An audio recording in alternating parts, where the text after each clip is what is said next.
Welcome back, everybody, to another episode of People Talking from a Social Distance. Today, I have another wonderful guest. He is a fellow Cubs fan, an eclectic music lover, and really the only person I am deathly afraid of getting into a prank war with in the building. You know him. You probably don't feel indifferent about him. It's Matt Anderson. Hey, everybody. Hey, Greg, how are you? I'm doing all right, or at least making do, right? Yeah, it's really kind of all you can do, just trudge along. That's an appropriate word, and we'll get to that in a moment. At this point, hopefully people have been watching the podcast. The basic principles are we're people, we're going to talk, and we're socially distanced. So thanks for taking some time out. I've got a couple of things I'd love to have a chat about with you. As I said in your introduction, we've got some common points of interest. So the first thing I want to talk about is music, because in the time that I've had a chance to work with you, you've given me a lot of music. I've tried to reciprocate, and there's been a consistent thread throughout all of it, and that's that you really love real like trudgy stuff. And I just wondered, where does that come from, or like why are you drawn to that type of music? I do. My very first show I ever went to was Diana Ross, and I was in third grade. My mom made me wear white pants and a red sweater, and from that moment on, this is third grade, so I got into Guns N' Roses, Motley Crue immediately. Because of that, certainly a rebellion kind of thing. And then after that, it was just, punk rock, like the faster, the cooler. I really liked the Community. It was really big in my hometown. We go to Knights of Columbus, a lot of local bands would play, that kind of stuff. So that kind of just, when you get into lesser known bands, I think, I remember just reading liner notes and CD cases, and we thank these bands. And it's like, okay, I'm going to go check out all of these bands, like what are they listening to that got them inspired to make this? So that led me to, it was weird. It led me to Black Sabbath. All these kind of mainstream things brought me back to them. And then that is, for me, that's heavy metal. A lot of people think heavy metal is fast screaming, and there's brands of it like that for sure, but kind of the slower, darker stuff is kind of what I like, where they give the riff time to breathe a little bit. And I think that's the roundabout way. It was Diana Ross, to long story short. That's fantastic.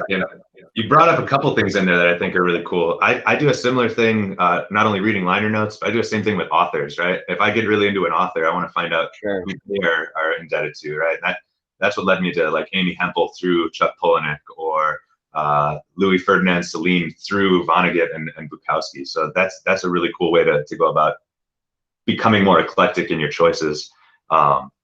And it's harder now, don't you think, to follow those bands? Like, you get recommended lists from Spotify or Amazon, but it's usually garbage. It's usually not very good recommendations, I think. And because bands don't put out CDs really, or it's just harder to follow that thread, I think. I would agree wholeheartedly. Yeah, and I told myself not to, but as soon as we came back to working at home, I was like, well, I guess I start buying records again. Like more vinyl, it looks like, is in my future. But I would agree with that. The other thing you brought up is obviously Black Sabbath, and so maybe it's a generational thing. And in my mind, a similar thing of that, where it's like this is metal, but no one's really giving it as much credit for being metal, is Primus, right? And I think those two bands are very connected to each other in terms of like giving the riff time to breathe and being very bass heavy. So I think that's another connection there. Yeah, I always, Primus has always been one of those fun bands that everyone gets into. I think if you're into the harder rock stuff, it's because they forge their own way. It's the definition of Primus is unduplicable. No, what's the word, Greg? You can't duplicate it. Is it a word?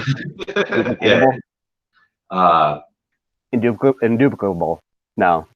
These all sound wrong. That's why I stopped teaching English. I don't know any big words. That's fantastic. You're actually, well, and that is a segue into something I did hope we could get a chance to talk about. You're actually the third person that I'm getting a chance to interview who was in the English department at one point since the time I've been here. And I don't know if it's just me driving everyone away, but No, it's Rich. It's Rich from Cheers. Well, I was going to say, I don't take that as a slight on our English department. I think it more shows the talent of the people in our English department. And you're doing wonderful things in the library now, right? Getting rid of books and tearing down shelving. Yeah, man, get rid of the books. We don't need them. No one reads them. No one reads. So I think less is going to be more. That's kind of my approach to. Well, I'm partially to blame for that. Probably when I came in, you were like, "Hey, help me build the collection," and then I was like, "Oh, buy more DeLillo and this weird sci-fi," which no one else was like. I was the only person who was going to read that stuff to begin with, and so I'll take some responsibility there. Well, it's interesting in the library world. It's called weeding. Thinning out the collection so that it can grow, and that has become strangely a really big part of my life. Is just clearing out the old and getting rid of stuff. I think for a long time in my life, I didn't like change really. Kind of, and it's kind of the human condition, right? You want what you know. But I've noticed, just getting rid of things and simplifying really has allowed me as a person to kind of grow, and not trying to take on a ton. Everyone's like, "Oh, you're a librarian, don't do anything." But, just living a simpler life has been very hard to do, since the iPhone was invented, I think. So I try to apply that to a lot of things, just removing the old, the prairie fire and letting new stuff grow. Right on. That sets up, and we didn't plan these segues, people, but that sets up another fantastic segue talking about English teachers. I know. What did you expect, right? When I think about new things, a lot of times I come back to music, and I know we've been talking about that, but there are three bands that you've shown me that have really stuck with me that I listen to a lot. So I wanted to get your take on them because I think you have even more insight than I do. And the first one is Kyuss. In my mind, that's like Josh Homme put out a blueprint of like, here's what rock's going to sound like for the next 30 years. Mm-hmm. And they were doing that at a time, they're from, for people who don't know, which is probably anyone listening, they are from the desert, California, US 10 highway, they're out that way.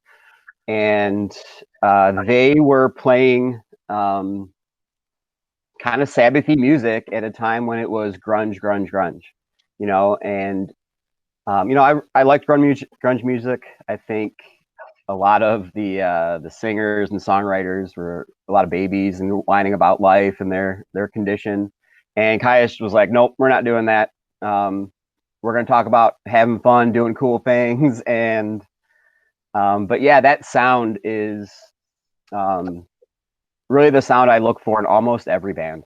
It's crazy. I think if you are a music person, you should get out and listen to Sky Valley. It's the only album I've ever seen that has instructions, and it's listen carefully. And they group the songs. There's 4 tracks in it, but there's 3 songs in each track or 4 songs in each track. So you can't just skip around if you got a CD. You got to listen to it, and they crushed it. It's amazing. They were a very short-lived band, as they always are. Obviously, Josh Homme's gone on to tons of stuff. I was actually talking to my friend the other day. I was like, "Do you think we've seen the best of Josh Homme?" Oof. And yeah, that's a tough one, isn't it? What do you think? I don't know. Like, I really wanted to hate Villains, the last, because it was like Mark Ronson produced it, right? I was like, they got a pop producer. Like, what are they doing? But then you listen to it and you're like, these songs are awesome. Like, it's like super clean, but it's really good still. Like, yeah, it makes no sense to me how he creates these songs, because if you listen to like the instruments separately, it's a mess. They're just like, it's all over, and then it comes together well. So yeah, I don't know how to answer that question either. He just puts out so much stuff. It's hard to. It's crazy. For sure. You spoke about that, like that Kyuss sound, and in my mind, the other band that you showed me that kind of reminds me of that. Although in their later albums they went in different directions, is Elder. And I listened to that newest one, Omens. Like, all the time. Oh my gosh, that second song, geez, Yeah. it's so good. They have another one. It's 3 songs they made in Germany that are pretty chill, Okay. very low key. I got to get it to you. Is that that gold and silver collection or something like Yes, that? yeah, just 3 tracks. It's really good. You'd be surprised it's even them. So it's pretty cool that they did it. But yeah, I've just gotten into Elder. Um, my buddy gave me a CD a while ago. I forget which one he gave me, but they're from Boston, Massachusetts, and again, I love bands that are kind of self-made, that tour on their own, that have to, um, I've seen bands play in front of 10 people. I've seen the same band the next, down the road in the next city play in front of a few hundred, and then even later in their career play, the Metro or something big, and they have the same energy and they just play hard no matter what. And so that is kind of another thing that I appreciate about the music I listen to is like there's a lot of sweat these guys put in, and girls, living in vans and not playing big venues, not having support, but they're just driven by this thing to create. And as a teacher, that's my favorite part about teaching is just seeing kids create stuff because they're so awesome. Most of our I shouldn't say that, most of our students, all of our students are so awesome. It's really neat to see what they can create, and I think, teaching English, and now being in TV production, that's just one thing that I never really thought about going into teaching about that. It was always like, here's what I'm imparting on to you. But it's really more like, hey, here's some skills, go do something with, like, let's see what you can do, because it's what it's all about, I'm all about that idea of I use, and people who have heard me say it a few times are going to get sick of it, but content is the menu in the bakery, and then when they leave the bakery, they're all just donuts, right? The skills are what we really need to impart. Who cares if they like? I care if they know Shakespeare, but like that doesn't really. If they can understand Shakespeare, that's way more important. Yeah, I used to have a poster in my room back when I was in Barb White's room, that said, "You're not here to worship what I say. You're here to challenge it." Nice. And I kind of think that should always be true. I think a lot of that idea of like creating out of what wasn't there, that idea of like youth and the way that young people approach those types of things. I think that idea of like sweat equity, I think that all really fits into the other genre you talked about, and that I'm gonna kind of skirt around, which is punk music. And I got into a text war with my buddy the other day because I was listening to the Sound of Punk to Come, and I was like, this is the best punk album, fight me. And like he was like, whoa, and I was like, no, refuse. That's it. Like it's where it's at. So that album, there's something about that album that is just it's pretty crazy, and they haven't approached anything near that since. I mean, they broke up almost immediately after, as they always do, right? I saw that reunion show where they toured that album. But yeah, just they have an upright bass playing. They just the power of the riff compels me all the time, and they just have breakdown after breakdown that it's so cool. And then, I'm not a big lyric guy. I'm a creative writing major, English teacher, librarian, and I don't care for lyrics very much. It's really just another instrument. But when you listen to that band, the social things they bring up, challenging even like capitalism, I think that's really cool. I like when bands do that. Sepultura, another great metal band, thrash baby. Chaos AD is a huge political album about issues in Brazil, and that's another thing I like about the scene is that, I remember going to a bunch of shows, and you go back and look at shirts and CDs, stuff for sale, and then there's pamphlets, all these things you can support. That was the hardcore movement, that was the punk movement, and without that, I don't know, I would have been a dumb jock the rest of my life, I think. I was, just into sports and metal, and then like that opened up all these worlds, like, oh my God, I can support this cause. Or it was just really neat to see those local scenes with people that were concerned about things beyond, stuff that as a high schooler I wasn't aware of. So I think bands like that, that advocate for things. It's something that kind of snuck up on me, I guess. Yeah, and I think another generational thing there. I think I was lucky enough. You were lucky enough to have that scene around when you were growing up at that age. For me, I think it was like the underground and more politically minded hip hop stuff of like the '90s and early 2000s, where it's like, you're a sophomore in high school listening to Immortal Technique talk about the process of the drug cartels and how it gets to your street from where it started, and you're like, oh wow, like, oh wow, huh. yeah, that's how that economy works, Right. It's really neat. There's a lot of lessons to be learned, I guess speaking of lessons to be learned, there's one I think that we're both big fans of in terms of a lesson in humility. My hat might be giving it away, but we've both been long-suffering Cubs fans. In my mind, all this talk the last couple of years, people are like, why haven't they won more World Series, right? Like, why? And in my mind, that shows that people haven't been Cubs fans for very long, right? 2016 was the proof. Yeah, you look at a graph of years that the Cubs didn't win the World Series and years they did, and it's not an even graph in any way, shape, or form. Oh, just winning seasons, forget the World Series, but it's, that's just hanging with that team. I got into them because obviously I'm from Chicagoland area, but my parents were both New York Yankee fans. My mom grew up in upstate. My dad, how can you not like the Yankees? My mom thought the 50s, the Yankees were the World Series. She thought was some team played the Yankees every year, because they were just always in it. And then I've got this loser of a team, the Cubs, who, my parents also love too, but what a terrible team to root for so long, It was really just, and everyone makes fun, oh, Wrigley's just this giant bar or whatever. And like, yeah, it is. So what? It's so fun going to Cub games and being right on top of the field.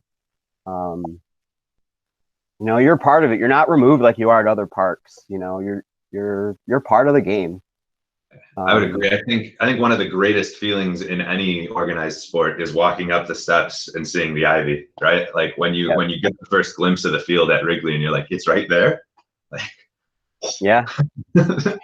I know, it's so cool. And then to see a band play there, I got to go with the Kavanaughs to see the Foo Fighters. That was real cool. My buddy that I grew up with, Tim McElrath, who sings for Rise Against, played at Wrigley Field, so it's just seeing those two things merge, music and being able to stand on the field, was really cool for that kind of stuff, But yeah, it's hard to win the World Series. I think that's the answer to that question. It's hard to get there, especially when you have no pitching. Yeah, well, in my mind is they won, right? They won. We waited our 108 years or whatever, right? They won one in 2016.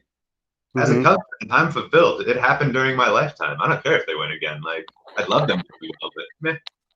There's an expectation for them to win now, and that is huge. That is really big. I think that's Theo right there. It's cool the way that he stepped out. They have so much on the books that he was like, this is Jed's. I'm not staying here through all this, so I'm going to bow out now. Was a pretty cool move, I think. Yeah. He made a ton of money, so whatever. But I think they're going to blow everything up. I heard everyone's for sale, even Baez. Wow. But you got to have that kind of approach, I think. Yeah. They want to win now. Do you think Theo's going to go to what? He's got to go to Cleveland now, right? So he can just keep on breaking curses everywhere he goes. That was my first thought, but who knows? I know your other big time Chicago sports love is the Bears, which I apologize for as well. I don't know, like they seem like a team that again is one where you're like right when there's the cusp of like, oh, we're gonna do well, it just all kind of falls apart. Oh, for sure, man. They're just so bad. I didn't want to talk about them. What else you got? Yeah, no, we're not talking about that. I guess another thing that I know we share in common is a love for stand-up comedy, and I think even more so, really biting stand-up comedy. Like I think we both are fans of comedians that make you think, but also make you wince when listening to them. And I don't know if that's related to your love of punk and the other things we've talked about, or just if you want to talk about what got you into stand-up comedy, and who are some of your favorites?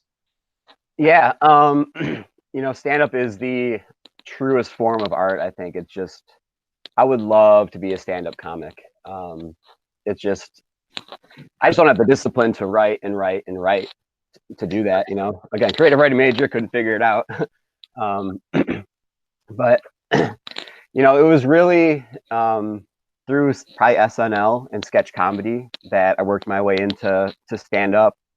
Realizing like, oh, Dana Carvey has stand up too. He's not just this actor on TV. So that's kind of what opened those doors. That these people were comedians first, but it's really just I love how I like to laugh. I like to joke around a lot. I think people listening probably understand that.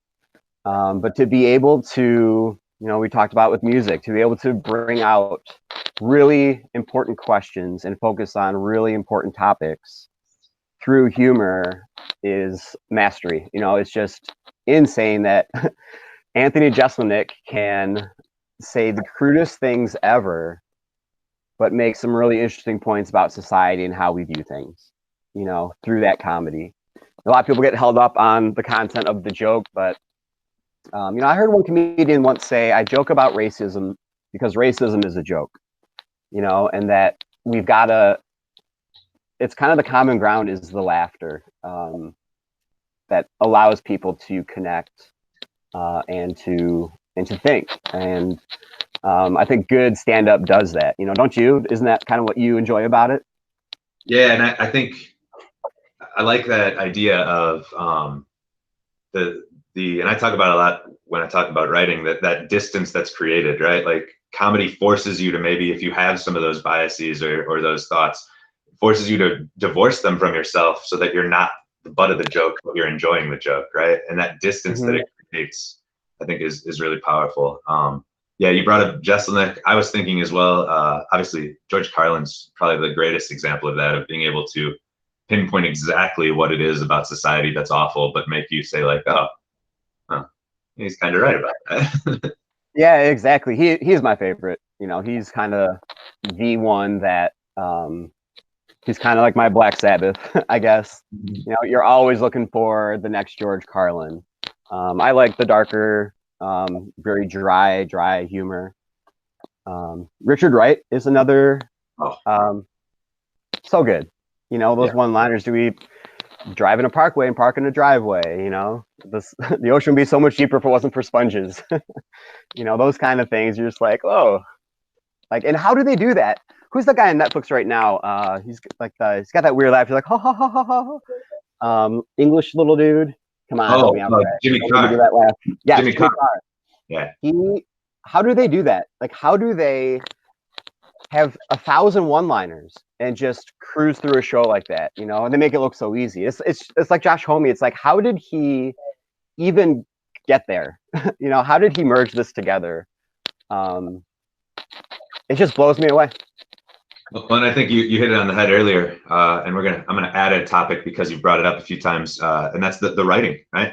It's the amount of writing, and I know Bo Burnham talked a lot about it in one of his stand-ups about, I worked for 5 years to get your attention for 1 hour. It's like, so for those 5 years, all I've been doing is figuring out the material to make this one full thing. And and I think we share this as well, as a short story writer specifically, I don't have the patience for that stuff, right? I want 500 words and on to the next one. Microfiction, man. Poems. I mean, which is it? And then you start into it, you're like, oh my gosh, this is way harder than writing a short story. I can only use so many words, or I have to condense. Just like, oh my gosh, this is how do they do this? But it's that discipline, just to be able to go through and say, okay, this word's dead weight. This word's dead weight. I can use this word to explain all these things. It's going back to that clearing things out and letting those words have space, like the riff. Yeah, 100%. And it's nice. I didn't even ask you to come up with a common thread, but you found one anyway between them. It's English teachers. I can't not do it. Sometimes I hate it. Sometimes I just don't want to think that way. But there's always common threads, and we got to follow them. Indeed. Well, I want to thank you again for being here with us. I want to remind you how much I do appreciate your time and helping us have some of this conversation. I can't believe I didn't swear. It's weird. It's kind of weird. I know. You said I was going to have to edit. We're not going to have to edit any of this. We'll see. Watch it again. We'll see if people watch it. I don't know. You think they're still watching? Who knows? Hey, if you are, thanks for sticking with us. Take care. Grant, thank you for doing this. This is awesome. I look forward to these, and this is a really good idea. Thank you.